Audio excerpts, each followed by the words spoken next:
हजरत दाऊद अलैहिस्सलाम की कौम के 70,000 अफराद समंदर किनारे इला नामी बस्ती में रहा करते थे। इन लोगों को अल्लाह ने हजारों नेमतों से नवाजा था, लेकिन जब राहत व सुकून आया तो ये अल्लाह की इबादत से महरूम हो गए और अल्लाह की मखलूकात पर जुल्म करने लगी। अल्लाह ने उनको खबरदार किया कि हफ्ते में एक दिन हफ्ता के दिन शिकार ना किया करे। इतवार से लेकर जुमा तक जितना शिकार पकड़ना है पकड़ तो, लेकिन एक दिन अल्लाह की इबादत और मखलूकात के अमन के लिए रख दो। यूं अल्लाह ने उनका इम्तिहान लेना शुरू कर दिया। वह इतवार से लेकर जुम्मे तक समंदर में मछलियां पकड़ने लगता तो मछलियां ज्यादा मिकदार में हाथ ना आई, और हफ्ते के दिन समंदर को देखते तो उनको बड़ी बड़ी मछलियां नजर आने लगती।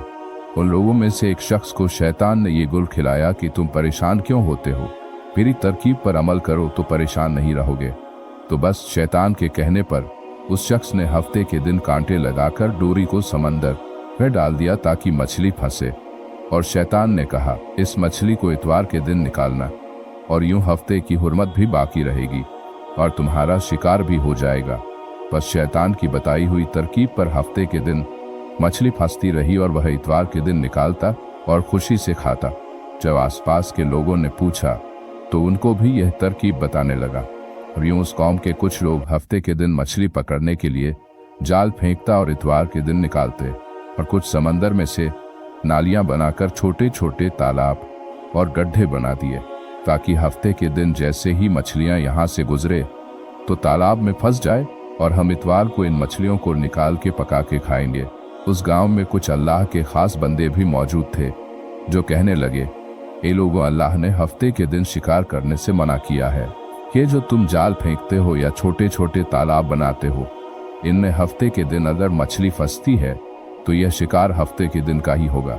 फर्शी थी अल्लाह के आजाब से डरो, अल्लाह की नाफरमानी ना करो। वह लोग उन लोगों का मजाक उड़ाने लगे कि हमारी जो मर्जी होगी हम वह करेंगे। अब उन बस्ती में 3 ग्रोह बन गए। 70,000 में एक वह लोग थे जो नाफरमान लोगों की बार बार इस्लाह करते, दूसरे वह जो उन लोगों से नफरत करते और खामोशी इख्तियार किए हुए थे, और तीसरे वह जो गुमराह होकर अल्लाह की नाफरमानी कर रहे थे। तो यूं नेक बंदों ने बस्ती के बीच में से दीवार को खड़ा कर दिया और ये हुक्म नाफिज किया कि अल्लाह की नाफरमानी करने वाले उस तरफ हो जाए एक रस, और हम जो अल्लाह के फरमाबरदार है वह इस तरफ रहेंगे।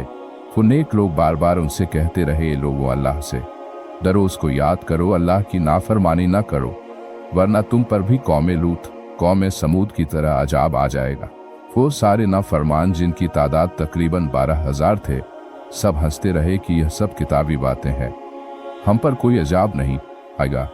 बस जैसे ही वह ग्रोह 2 हिस्सों में तकसीम हो गया, एक नेक बंदे जो दीवार के उस तरफ थे और दूसरा अल्लाह के नाफरमान बंदे जो दीवार के इस तरफ थे। वो नाफरमान पूरी रात हंसते रहे, मजाक उड़ाते रहे, सर पर तक रहे, और अल्लाह के उस तरफ थे अल्लाह से माफ़ी मांगने लगे। बस जैसे ही सुबह हुई और नेक सालेह इंसान उठे, उन्होंने महसूस किया कि दीवार के उस तरफ से किसी इंसान की आवाज़ नहीं आ रही है।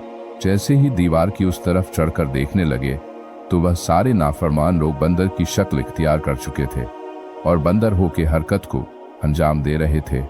वो जो सालेह लोग उन बंदरों को देखने लगे, इन बंदरों में से जो जो उनके रिश्तेदार थे, उन्होंने उनके कदमों से पहचाना और चीख कर रोने लगे और माफ़ी मांगने लगे। लेकिन जब अल्लाह का अजाब आता है तो होकर रहता है। वह 12,000 लोग जो बंदर बन चुके थे कुछ भी खा नहीं सकते थे और 3 दिन बाद इस अजाब में आकर फिर नार हो गए। बेशक अल्लाह उन बंदों को पसंद नहीं करता जो अल्लाह की नाफरमानी करते हैं। उम्मीद करता हूँ कि आज की यह वीडियो आपको पसंद आई हो। अगर आपको यह वीडियो पसंद आई है तो हमारे चैनल को सब्सक्राइब करें। मिलते हैं किसी नेक्स्ट वीडियो में, तब तक के लिए इतना ही। अल्लाह हाफिज।